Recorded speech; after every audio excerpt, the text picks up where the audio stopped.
죽은 사람이 살아 돌아왔다. 여기는 고 한영희 씨의 빈소입니다.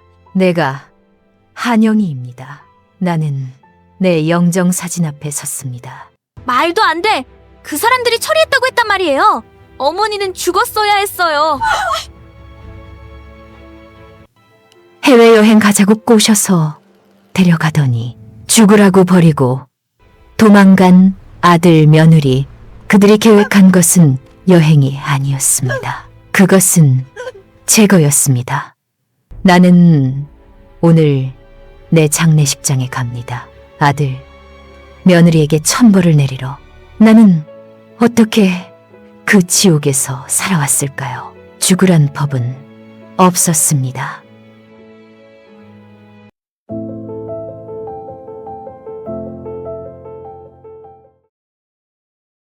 아들 준성이가 먼저 해외여행을 제안한 건 처음이었습니다. 엄마, 너무 고생만 하시고 사셨잖아요. 이번엔 제가 모시고 싶어요. 며느리 선영이도 웃으며 말했습니다. 어머님 평생 일만 하시고 제대로 쉬어보신 적 없으시잖아요. 저는 기뻤습니다. 30년 동안 시장통에서 식당을 하며 자식들 뒷바라지하느라 정신없이 살았습니다. 여행이라곤 한 번도 가본 적 없는 제게 아들이 손을 내밀었습니다. 이제야 내 자식이 다 컸구나. 그렇게 생각했습니다. 인천공항 출국장. 준성이가 제 여권과 가방을 챙겼습니다. 엄마, 전부 제가 할게요. 편하게 계세요. 선영이는 프런트 직원에게 뭔가 봉투를 건넸습니다. 얼핏 보니 서류 뭉치였습니다. 선영아, 그게 뭐니? 아, 여행자 보험이요. 만약을 위해서요. 고개를 끄덕였지만 뭔가 이상했습니다. 왜 봉투를 몰래 건네는 걸까? 그냥 테이블 위에 올려놓으면 되는데. 태어나서 처음은 아니지만 그래도 남들 해외여행 갈 때 한 번도 가보지 못하고 일만 했기에 비행기를 타고 해외로 나간다는 것만으로도 설레었습니다. 출발 전 설레임 반, 긴장 반이었던 마음도 비행기에 오르니 사라졌습니다. 비행기에서 주는 음식도 먹고 대접도 받으면서 필리핀에 도착했습니다. 낯선 땅에 도착했다는 설레임과 함께 아는 사람 하나 없다는 게 긴장도 되었습니다. 그래서 공항에서 더더욱 아들 내외에 의지하게 되더군요. 공항에 도착해서 짐을 찾고 있을 때였습니다. 준성이가 전화를 받았습니다. 네, 맞습니다. 내일 오전이요. 처리하겠습니다. 낮고 조심스러운 목소리였습니다. 준성아, 누구 전화니? 아, 회사요. 긴급한 거라서요. 그는 재빨리 통화를 끊었습니다. 선영이와 눈빛을 교환했습니다. 둘의 표정이 묘했습니다. 긴장한 듯 하지만 무언가를 기다리는 듯한. 엄마, 공항 나가서 바로 여권 저에게 맡기세요. 혹시 잃어버리면 위험할 수 있어요. 그리고 돌려주지 않았습니다. 준성아, 여권은 내가 가지고 있어야 하는 거 아니니? 엄마, 잃어버리시면 안 되잖아요. 제가 보관할게요. 하지만 엄마, 걱정 마세요. 제가 다 챙길게요. 그의 목소리엔 단호함이 섞여 있었습니다. 저는 더 이상 말하지 못했습니다. 뭔가 이상했습니다. 아들의 차가운 눈빛과 무뚝뚝한 모습이 낯설었기 때문입니다.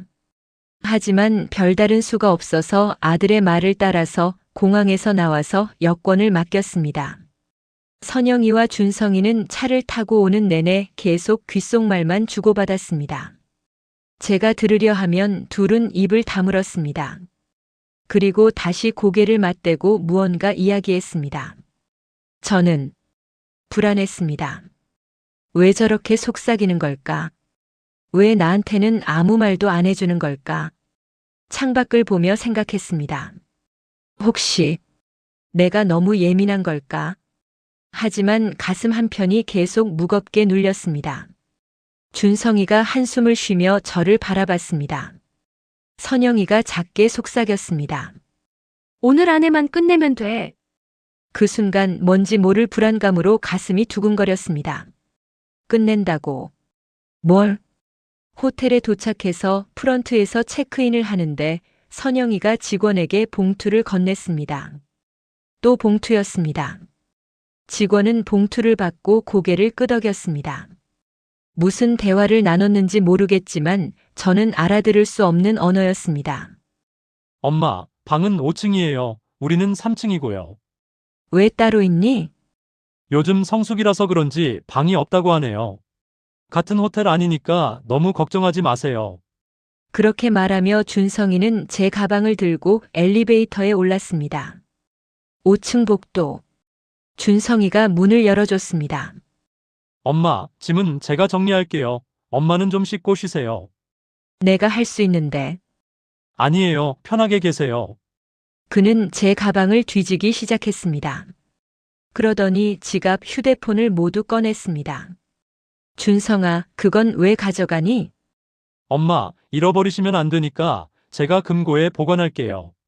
하지만 엄마, 걱정 마세요. 요즘은 호텔 방에 두더라도 혹시 잃어버릴 수도 있다고 하니까 저희 방 금고에 함께 넣어둘게요. 괜히 어머니 금고 익숙하지 않아서 실수하실 수 있잖아요. 준성이는 제 물건들을 들고 나갔습니다. 문이 닫혔습니다. 저는 혼자 남았습니다. 텅 빈 방. 창밖은 어두웠습니다. 손에 쥔 것은 아무것도 없었습니다. 샤워를 하고 식당으로 나가려고 복도로 나왔을 때였습니다. 복도 끝에서 목소리가 들렸습니다. 준성이의 목소리였습니다. 내일 오전이면 끝나. 선영이의 목소리. 보험 청구는 금요일까지 가능하죠? 증명서는요? 현지 서류로 처리하게 해놨어. 현지 사람으로 다 세팅했어. 화장 증명서도요? 물론이지. 준비 다 끝났다니까. 화장, 증명서, 보험 청구. 저는 벽에 등을 기댔습니다. 뭔지 모르지만 그 분위기와 단어들이 나를 너무 불안하게 했습니다. 내일이면 다 끝이겠죠? 선영이의 차가운 목소리였습니다. 그래야지.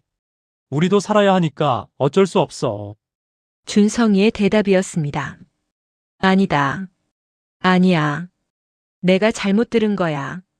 설마. 심장이 두근거리면서 아득해지려는 찰나, 그때 나를 본 아이들이 황급히 나에게 다가왔습니다. 친절한 미소를 환하게 지으면서 말이요.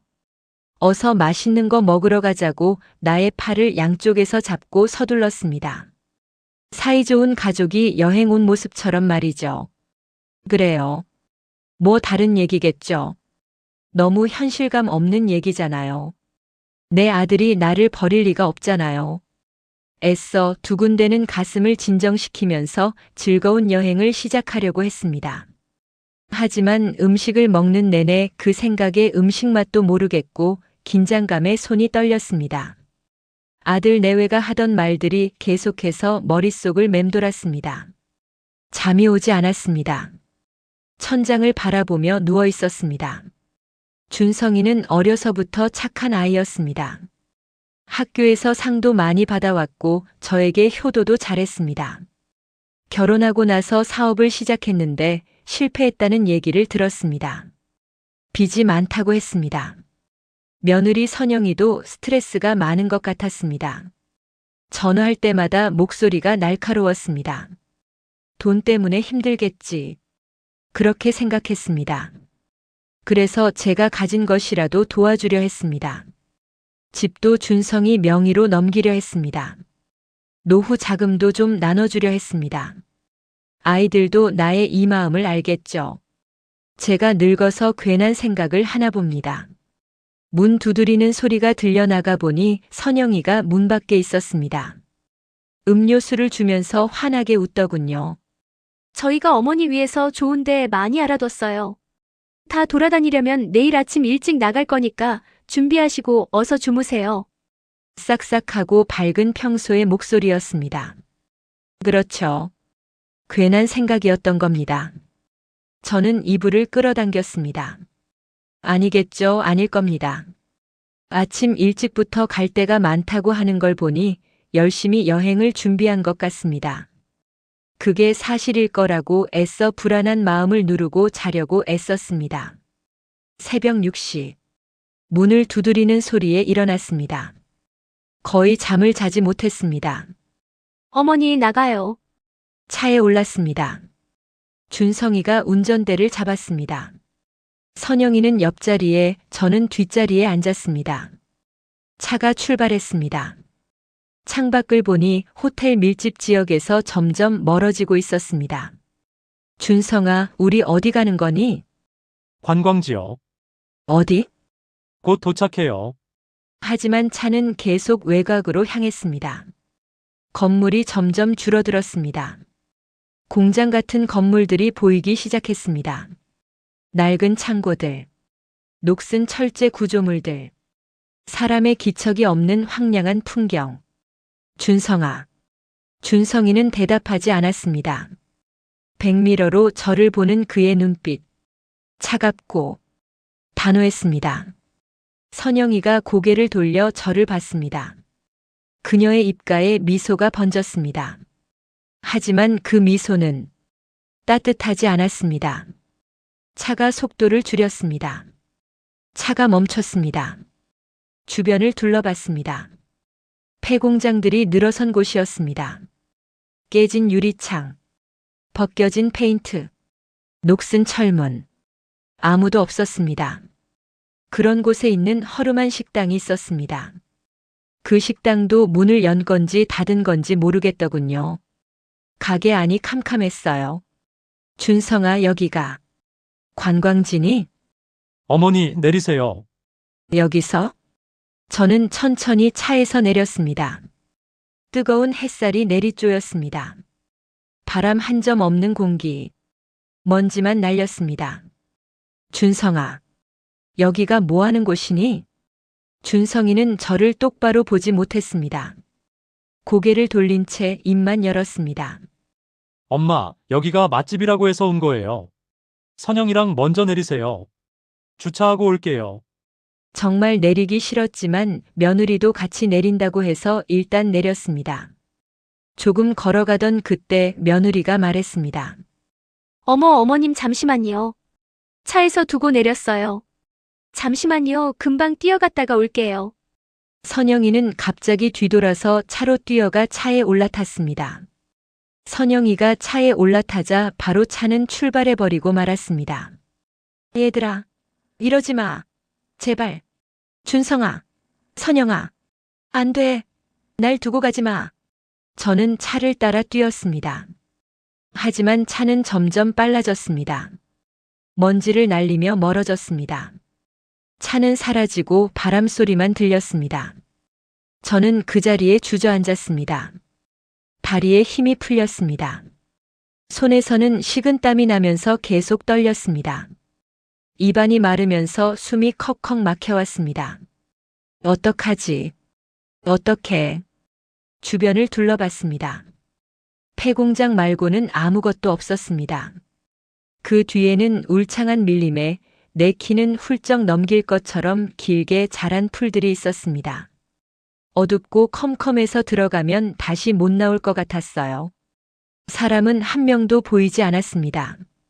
휴대폰도 지갑도 여권도 없었습니다. 저는 아무것도 가진 게 없었습니다. 뜨거운 햇볕이 내리쪼였습니다. 목이 말랐습니다. 소리쳐봤지만 메아리만 돌아왔습니다. 언어도 통하지 않는 이곳, 길도 모르는 이곳, 저는 버려졌습니다. 내 아들에게, 내가 낳고 키운 아들에게, 왜 이러는 거니? 72년을 살아왔습니다. 죄 짓지 않으려 노력했습니다. 남에게 해 끼치지 않으려 했습니다. 식당 하면서 가난한 사람들에게 밥도 나눠줬습니다. 자식들 키우느라 제 인생은 없었습니다. 내가 뭘 잘못했길래. 저는 폐창고 그늘로 들어갔습니다. 햇볕을 피하려고 바닥에 앉았습니다. 시간이 얼마나 흘렀을까?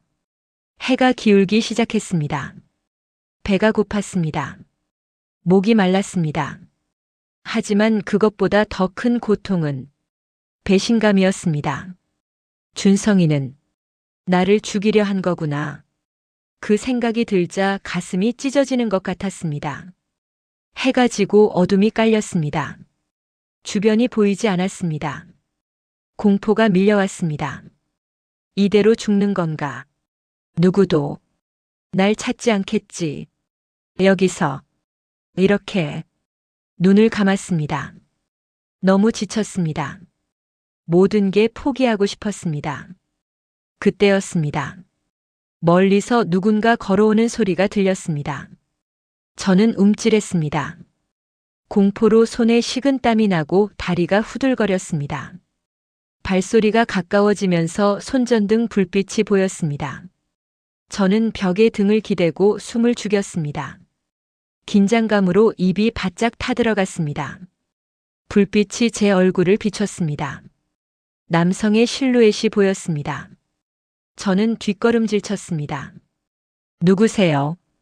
남성이 순간 멈춰 섰습니다. 남자도 놀란 것 같았습니다. 그리고 천천히 입을 열었습니다.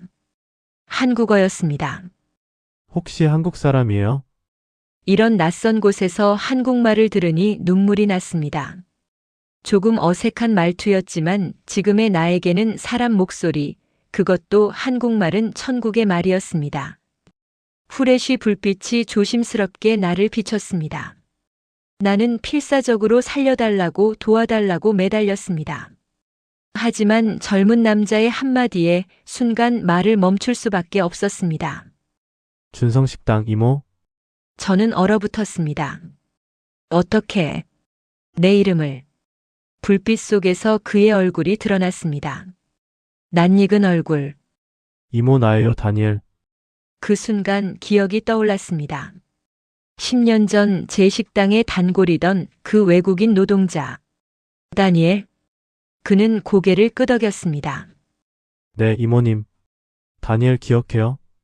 10년 전 그는 한국 공단에서 일하는 외국인 노동자였습니다. 한국어가 서툴렀고 친구도 별로 없었습니다. 제 식당 앞을 지나가다가 들어왔던 게 기억납니다. 이 메뉴, 저 메뉴 서툴게 물어보는 폼이 돈이 부족해 보였습니다. 그래서 저는 그냥 백반을 차려줬습니다. 괜찮아요. 그냥 드세요. 나중에 돈 생기면 자주 와요. 그 후로 다니엘은 단골이 되었습니다.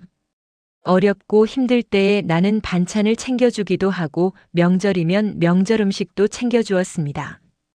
다니엘도 고향에 있는 엄마가 생각난다면서 항상 우리 집에서 밥을 먹고 월급 타면 양말이라도 사들고 왔었어요. 이모 고마워요. 이모는 다니엘 은인이에요. 그렇게 말하던 그 청년. 지금 제 앞에 서 있었습니다. 다니엘, 내가 여기. 이모 왜 여기 있어요? 무슨 일 있어요? 저는 입을 열었지만 목소리가 나오지 않았습니다. 눈물만 흘러내렸습니다. 다니엘이 제 손을 잡았습니다. 천천히 이야기해요. 라면서 비틀거리는 나를 부축해서 차로 데리고 갔습니다. 저는 떨리는 목소리로 말했습니다. 아들이 날 버렸어. 여행 온다고 해서 따라왔는데 여기 두고 갔어. 다니엘의 표정이 굳었습니다. 그럴 리가 왜요? 모르겠어. 그런데 어젯밤에 얼핏 보험금 얘기하는 걸 들었어. 보험금? 날 죽여서 돈을 받으려는 것 같아. 다니엘은 충격받은 표정으로 저를 봤습니다. 이모 여기 아주 위험해요. 그래서 여기 사람도 안 오는 곳이야. 죽어도 영영 모를 수도 있어요. 위험한 동물도 많아요. 큰일 날 뻔했어요. 다니엘은 한국에서 돌아온 후 한국 경력을 인정받아서 이 공장의 관리자로 일했다고 합니다. 하지만 공장이 문을 닫게 되면서 위험한 곳이 되었다고 해요. 다니엘은 다른 공장에서 일을 하면서 공장이 철거되기 전까지 일주일에 한 번 아르바이트로 순찰 점검을 하러 들른다고 합니다. 마침 그날이 오늘이었다고 해요. 왠지 느낌이 이상하더랍니다. 그래서 더 꼼꼼하게 순찰하고 있었다고 합니다. 하늘이 있는 것 같았어요. 하늘이 도운 거예요. 그리고는 자기 집에서 하루 쉬었다가 내일 바로 한국 대사관에 데려다 준다고 했습니다. 10년 전 제가 베푼 작은 친절. 그것이 지금 저를 살리고 있었습니다. 그날 밤 다니엘의 집은 소박했지만 따뜻했습니다. 다니엘이 한국에 있을 때 큰 은혜를 입었다고 가족들에게 이야기를 많이 했다고 합니다. 다니엘의 가족들은 내 가족보다 더 나를 따뜻하게 대해주었죠. 눈물이 났습니다. 긴장이 풀린 탓인지 기절하듯 깊게 잠이 들었습니다. 다음 날 아침 다니엘의 차를 타고 한국 대사관으로 향했습니다. 이모, 조금만 참아요. 곧 도착해요. 고맙다. 정말 고맙다. 아니요. 이모가 해준 은혜가 훨씬 많아요. 대사관 건물 앞에 도착했습니다. 다니엘이 저를 부축해서 안으로 들어갔습니다. 여기요. 도와주세요. 직원이 다가왔습니다. 무슨 일이세요? 이분이 한국 분인데 가족이 버리고 갔어요. 직원의 표정이 심각해졌습니다. 어르신, 이쪽으로 오세요. 저는 직원을 따라 안으로 들어갔습니다. 의자에 앉았습니다. 물을 건네받았습니다. 떨리는 손으로 물을 마셨습니다. 어르신, 성함이 어떻게 되세요? 한영희입니다. 생년월일은요? 생년월일을 말했습니다. 직원이 컴퓨터를 두드렸습니다. 그리고 표정이 굳었습니다. 어르신, 직원의 목소리가 떨렸습니다. 왜요? 무슨 일이에요? 어르신, 여기 기록상으로는 어르신께서 이미 돌아가셨다고 되어 있습니다. 뭐라고요? 머리가 하얘졌습니다. 현지 병원에서 급작스러운 심장마비로. 아니에요. 나 살아있어요. 보이잖아요. 알고 있습니다. 그래서 이게 큰 문제입니다. 직원이 다른 서류들을 열었습니다. 사망 진단서가 접수되어 있습니다. 이건 위조예요. 난 병원 간 적도 없어요. 네, 알고 있습니다. 직원이 다음 화면을 넘겼습니다. 화장 증명서도 있습니다. 어제 오후 2시에 현지 화장터에서 처리되었다고 되어 있습니다. 말도 안 돼. 보호자는 아드님인 박준성 씨로 되어 있고요. 저는 의자를 붙잡았습니다. 다리에 힘이 풀렸습니다. 저들이 날 죽인 거예요. 서류상으로. 그렇게 보입니다. 다니엘이 분노에 찬 목소리로 말했습니다. 이건 범죄잖아요. 당장 신고해야 해요. 직원이 고개를 끄덕였습니다. 지금 바로 한국 경찰에 긴급 통보하겠습니다. 그리고 어르신 신원 확인을 위해 지문과 사진을 찍겠습니다. 저는 멍하니 앉아 있었습니다. 나는 살아있는데 서류상으로는 죽은 사람. 준성이는 날 죽인 거예요. 완벽하게. 어르신 괜찮으세요? 직원의 목소리가 들렸지만 제대로 들리지 않았습니다. 눈앞이 흐려졌습니다. 이모. 다니엘이 저를 붙잡았습니다. 하지만 그 뒤로는 귀 속에서 띠 하는 소리만 들리고 아득했습니다. 정신을 차렸을 때 저는 대사관 휴게실에 누워 있었습니다.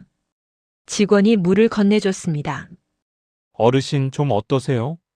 괜찮습니다. 한국 경찰에 긴급 통보했습니다. 직원이 전화기를 보여줬습니다. 한국에서 연락이 왔습니다. 지금 수사를 시작했다고 합니다. 수사요? 아드님과 며느님의 출입국 기록, 호텔 CCTV, 택시 GPS, 모든 증거를 확보 중입니다. 확실한 증거들이 있습니다.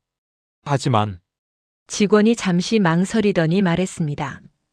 아드님이 이미 장례식을 하고 있다고 합니다. 가슴이 내려앉았습니다. 내 장례식. 준성이가 내 장례식을 차리고 있다고. 경찰에서는 미리 체포를 할 수 있다고 합니다.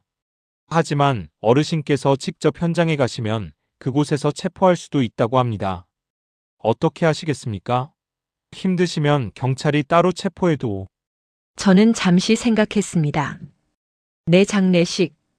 준성이가 조문객들 앞에서 눈물 흘리며 효자 연기를 하고 있을 모습. 선영이가 어머님 편히 가셨어요 라고 거짓말하는 모습. 가겠습니다. 내 장례식에 내가 가야죠. 직원이 놀란 표정을 지었습니다. 하지만 힘드시지 않으시겠어요? 힘들죠. 하지만 저는 고개를 들었습니다. 날 죽인 사람들 앞에서 내가 살아있다는 걸 보여줘야 해요. 알겠습니다. 오늘 오후 비행기로 출발하시면 밤에 도착하실 수 있습니다. 고맙습니다. 그리고 딸분께 연락드리겠습니다. 연락처 알려주세요. 저는 떨리는 손으로 지연이 번호를 적었습니다. 직원이 전화를 걸었습니다. 여보세요? 박지연 씨 맞으십니까? 대사관입니다. 어머님과 관련해서. 대사관 직원은 딸에게 한참의 자초지종을 설명했습니다. 아니, 돌아가신 게 아니라 살아계십니다. 전화기 너머로 지연이의 울음소리가 들렸습니다. 저도 눈물이 흘렀습니다. 직원이 말했습니다. 어르신, 내일 공항에서 경찰이 기다리고 있을 겁니다. 저는 고개를 끄덕였습니다. 내일 저는 내 장례식장에 갑니다. 인간의 도리를 벗어난 이들을 응징하러. 한편 경찰서 수사팀이 긴급 소집되었습니다. 한영애 씨 사건, 지금부터 브리핑 시작합니다. 출입국 관리소 기록. 한영애 씨 출국 기록 있음. 하지만 입국 기록 없음. 박준성, 이선영 2명만 어제 입국.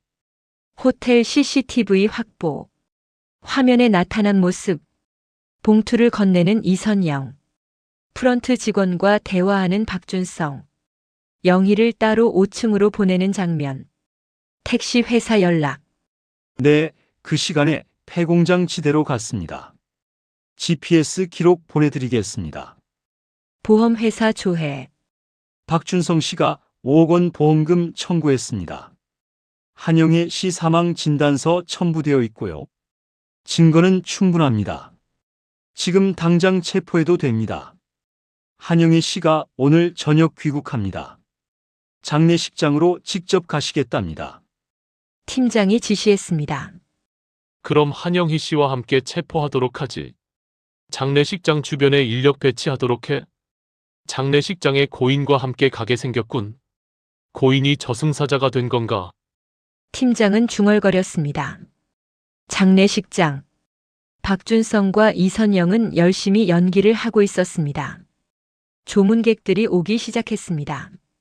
아이고, 영희 씨가 어쩌다 이렇게. 준성이는 눈물을 훔쳤습니다. 갑작스럽게 가셔서 저도 정신이 없습니다. 해외여행 중이셨다며? 네. 어머니 평생 여행 한 번 못 가보셔서 제가 모시고 갔는데 효자시네요. 심장마비라고 하더라고요. 현지 병원에서. 조문객들은 고개를 끄덕였습니다. 선영이도 눈물을 흘렸습니다. 역시 연기였습니다.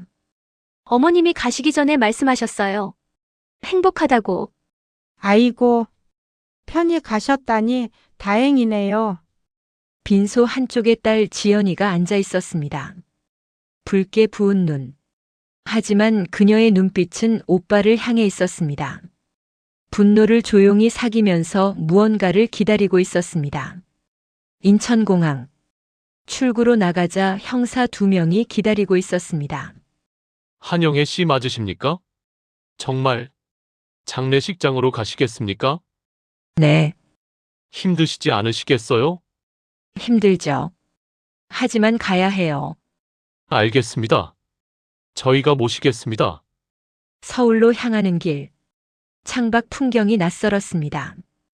죽었다가 돌아온 기분. 아니죠. 나는 죽음에서 돌아온 거죠. 실제로 서류상으로는 죽은 사람이었으니까. 어르신, 형사가 말했습니다. 지금 아드님은 장례식장에서 조문객들을 받고 계십니다. 저희는 어르신께서 들어가신 직후에 투입하겠습니다. 저는 고개를 끄덕였습니다. 준비됐어요. 차는 장례식장으로 향했습니다. 장례식장 앞. 차가 멈췄습니다. 각오는 했지만 막상 진짜 내 장례식장에 오니 다리가 떨렸습니다. 형사가 물었습니다. 괜찮으시겠어요? 네. 저희는 3분 후에 들어가겠습니다. 저는 천천히 입구로 걸어갔습니다. 자동문이 열리고 내 영정이 있는 호실 쪽 복도로 걸어갔습니다. 빈소를 알리는 팻말. 고 한영의 빈소. 안에서 소리가 들렸습니다. 조문객들의 목소리. 정말 안 됐네요. 효자분이 계셔서 그나마 다행이에요. 그리고 준성이의 목소리. 감사합니다. 어머니께서도 고마워하실 거예요. 저는 커튼 앞에 섰습니다. 심장이 뛰었습니다. 손이 떨렸습니다. 하지만 들어가야 했습니다. 살아있다는 것을 보여줘야 했습니다. 저는 커튼을 젖혔습니다. 빈소 안, 제 영정 사진이 놓여 있었습니다. 웃고 있는 제 얼굴, 조문객 대여섯 명이 절을 하고 있었습니다. 준성이는 조문객과 악수를 나누고 있었습니다. 정말 감사합니다. 선영이는 눈물을 닦으며 서 있었습니다. 어머님이 편히 가셨어요. 딸 지연이는 의자에 앉아 고개를 숙이고 있었습니다.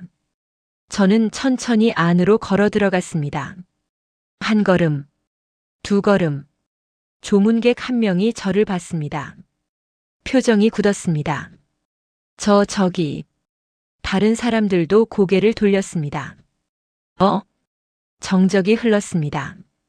준성이가 조문객과 얘기하다 멈췄습니다. 무언가 이상한 분위기를 느낀 듯 천천히 고개를 돌렸습니다. 그리고 저를 봤습니다. 얼굴이 하얘졌습니다. 엄마. 선영이도 저를 봤습니다. 입이 벌어졌습니다. 어머니, 조문객들이 수군거렸습니다. 저분이 고인이신데 어떻게 살아계시지? 영정 사진하고 똑같은데. 저는 준성이를 똑바로 봤습니다. 준성아, 장례식 잘 차렸구나. 엄마 어떡해. 내가 살아서 돌아와서 미안하다. 그 순간 선영이가 비명을 질렀습니다. 말도 안 돼. 거기서 어떻게 돌아온 거야? 조문객들이 놀라 뒤로 물러섰습니다. 지연이가 벌떡 일어났습니다. 엄마, 저에게 달려왔습니다. 엄마, 정말 엄마야. 그래, 지연아. 엄마야. 지연이가 저를 껴안았습니다. 울음이 터졌습니다. 준성이는 그 자리에 얼어붙어 있었습니다. 어떻게 살아서? 그때였습니다. 빈소 입구가 열렸습니다. 형사 4명이 들어왔습니다. 박준성 씨, 보험 사기 및 살인 미수 혐의로 체포합니다. 이선영 씨도 동반 체포합니다. 저는 아무것도 모르는데요. 형사가 서류를 꺼냈습니다. 출입국 기록, 호텔 CCTV, 택시 GPS, 보험금 청구 내역. 모든 증거가 확보되었습니다. 준성이가 무릎을 꿇었습니다. 그리고 위조 사망 진단서와 화장 증명서. 모두 당신들이 만든 겁니다. 선영이가 소리쳤습니다. 어머니는 죽었어야 했어요. 폐공장에 버렸는데 그 사람들이 처리했다고 했단 말이에요. 돈도 다 줬는데. 조문객들이 경악했습니다. 뭐라고? 어머니를 버렸다고? 처리를 했다고? 수갑이 채워졌습니다. 차가운 쇠소리. 준성이는 고개를 들지 못했습니다. 엄마 잘못했어요. 용서해 주세요. 저는 차갑게 말했습니다. 넌 날 죽였어. 서류상으로. 넌 내 장례식을 차렸어. 내가 살아있는데. 넌 보험금을 받으려 했어. 날 죽여서. 준성이는 더 이상 말하지 못했습니다. 형사가 2 사람을 끌고 나갔습니다. 가시죠. 안 돼. 놓으세요. 선영이가 발악했지만 소용없었습니다. 조문객들은 충격에 빠져 서 있었습니다. 믿을 수가 없네. 친어머니를. 세상에. 저는 제 영정 사진을 내렸습니다. 여러분, 조문객들이 저를 봤습니다. 제 장례식에 와주셔서 감사합니다. 하지만 아직 살 날이 많이 남은 것 같습니다. 한 조문객이 눈물을 흘리며 말했습니다. 영희 씨, 정말 다행입니다. 살아계셔서 고맙습니다. 저는 지연이의 손을 잡았습니다. 가자, 지연아. 네, 엄마. 빈소를 나왔습니다. 제 장례식은 끝났습니다. 한 달 후, 저는 지연이의 집에서 지내고 있었습니다. 재판이 시작되었습니다. 준성이와 선영이는 각각 징역 12년, 10년을 구형받았습니다. 알고 보니 그곳으로 사람이 와서 나를 처리하려고 했다더군요. 미리 돈도 다 줬고요. 만약에 다니엘이 먼저 우연히 그곳에 오지 않았다면 상상도 하기 싫습니다. 그 먼 필리핀까지 가서 사람까지 써서 철저하게 나를 죽이려고 한 아이들입니다. 아무리 내 자식이라도 저는 한 번도 면회를 가지 않았습니다. 어느 날 다니엘에게서 연락이 왔습니다. 이모 괜찮아요? 응, 괜찮아. 너 덕분에 살았어. 정말 다행이에요. 고마워, 다니엘. 정말 고마워. 아니에요. 이모님이 저한테 해주신 게 훨씬 많아요. 다음번에는 딸이랑 같이 와요. 내가 제대로 효도 여행해 줄게요. 피가 이어진 아들보다 더 살가운 말에 눈물이 흘렀습니다. 6개월 후, 저는 노인보호센터에서 상담 봉사를 시작했습니다. 저처럼 가족에게 버려진 노인들, 저처럼 힘들어하는 사람들, 그들에게 말해줍니다. 포기하지 마세요. 아직 끝이 아니에요. 그리고 깨달았어요. 베푼 것은 돌아온다는 걸. 오래전 제가 밥을 나눠준 외국인 노동자. 그가 저를 구했습니다. 선행은 돌아옵니다. 이보다 소중한 건 없었습니다. 저는 살아있습니다. 그리고 이제 알았습니다. 진짜 가족은 피가 아니라 마음으로 이어진다는 것을. 베푼 것은 반드시 돌아온다는 것을. 그리고 무엇보다 살아있다는 것. 그것이 가장 큰 축복이라는 것을. 저는 오늘도 살아갑니다. 제 장례식을 치른 후에도 여전히 살아있습니다. 한영애 씨는 현재 노인보호센터에서 상담 봉사를 하고 있습니다. 딸 박지현 씨와 함께 살며 평온한 일상을 보내고 있습니다. 다니엘 씨와는 지금도 연락을 주고받으며 지냅니다. 박준성, 이선영 씨는 각각 징역 12년, 10년을 선고받았습니다. 한영애 씨의 이야기는 많은 노인 학대 피해자들에게 희망이 되었습니다. 요즘 이런 이야기들이 너무 많이 들려옵니다. 희생하면서 키운 자식도 믿기 어려운 세상이 되어가고 있습니다. 여러분이 영희 씨였다면 아들 내외를 용서할 수 있을까요? 댓글로 여러분의 의견을 들려주세요.